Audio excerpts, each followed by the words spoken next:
Augustus Clover XIII, Augustus Karoba XIII say is the current king of the Clover kingdom. Augustus is a 35-year-old man with short, golden brown hair, a handlebar mustache that curls at the ends, and small, pointed goatee that also curls.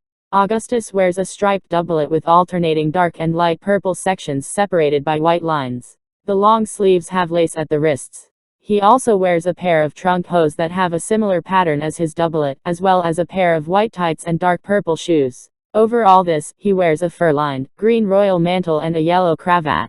Augustus is a very lazy and self-centered man who believes himself to be worthy of praise and respect. This desire for love and admiration makes him incredibly envious towards those who have it, and leaves his state of mind rather fragile, being unable to stand even slight insults from anyone. Asta also pointed out that he has little or no aura and easily noticed his extreme pettiness. Envious, pathetic, ignorant, and ultimately weak-willed, he is ill-suited to any position of power or leadership, as it only reveals his many flaws and how little he cares for the people he is charged with ruling. He is constantly jealous of Julius for being so popular with the common folk, and despite or perhaps because of this, he does not respect the common folk at all, and believes people of royal blood to be superior to those that are not. In this regard, Augustus is an excellent foil for Julius, who believes that adoration and love of the people is earned through merit, while Augustus considers titles, background, and crown to be defining pieces of one's worth. Since Julius' worldview got more results than his own, Augustus has developed a massive inferiority complex towards Julius, attempting to steal credit from him whenever he can.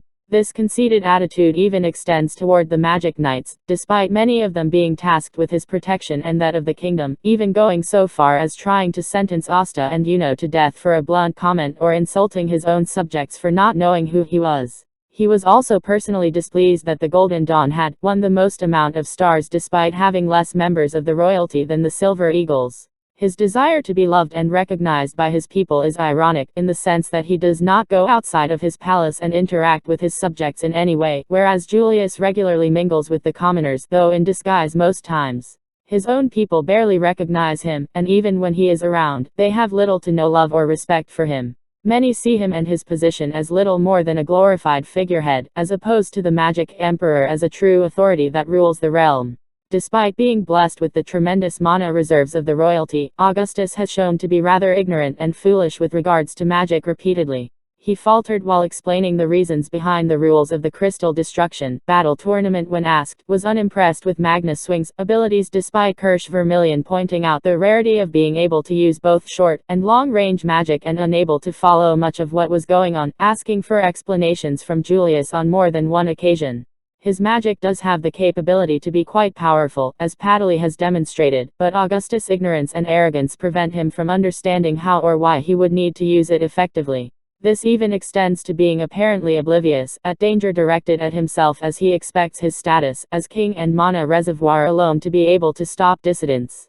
Case in point, the spell which he used to try and quell what he thought was an uprising was just an overinflated version of himself, while also giving it a grand title and expecting for the mere sight to instantly impress when in fact, it was easily done away with and left him vulnerable and open to a direct attack. He was left shocked when the elves easily eliminated his construct with simple magic of their own, and berated him as a fool and a weakling.